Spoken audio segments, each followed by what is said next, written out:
has led from the start. Every pole the winning one, and it's Winning Colors showing the way as they sprint away in the lane. Winning Colors doing it just like Pee-wee Lucas said she would. And down the stretch they come. Winning Colors in front. Here comes 49er on the outside. Lucas and Stevens. It's a fighting finish. Winning Colors by a head. Wire to wire with Gary Stevens in the air. It's Thunder Gulch, the drawing off. Thunder Gulch. Tejano run. Late run by Timber Country, but it's Thunder Gulch winning the Derby.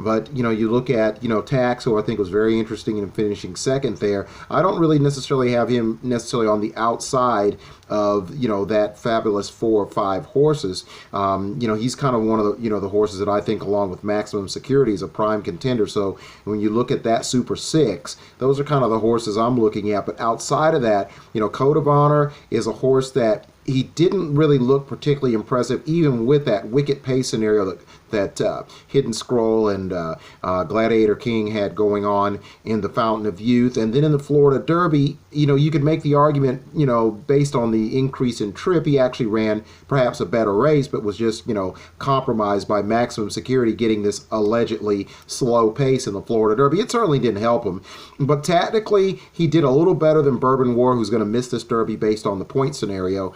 And, he's a horse that has the ability to show a little bit of forward placement. So if he can do that, maybe he can be more effective. Because, again, if you're going to make the excuse the pace is soft and this and that, there's going to be, more good runners in the Kentucky Derby, at least based in theoretical terms. So he's going to have to, no matter who's in there, who decides to fall apart, he's going to have to, step up and really, really improve and run in a manner in which he can stay a straight course, because that's another issue.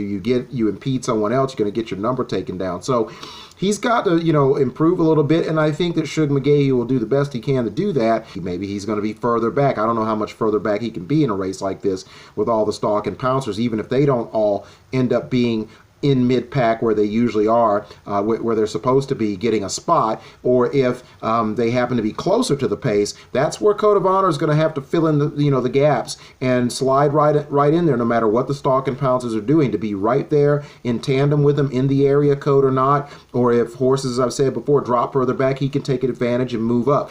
That's going to be the key on him. And does he have the turn of foot? And some tells me he could be a horse that you could look at. But, Country House is another one of those horses. I was high on him after the, going into the Louisiana Derby off the Risen Star. And he may be a sucker bet. One of these come-from-behinders that as you increase in trip, he's not going to get any better. He ran respectably in the Arkansas Derby. That race, maybe it could be argued, didn't set up for him. I don't know if it didn't set up for him. I just don't know if he was fast enough. In the Derby, some of these horses, as I said before, may start to become jelly-legged in the stretch, and the rubbery legs will sink in, and the Code of Honor may be able to pick up some pieces and maybe even do a little more than that.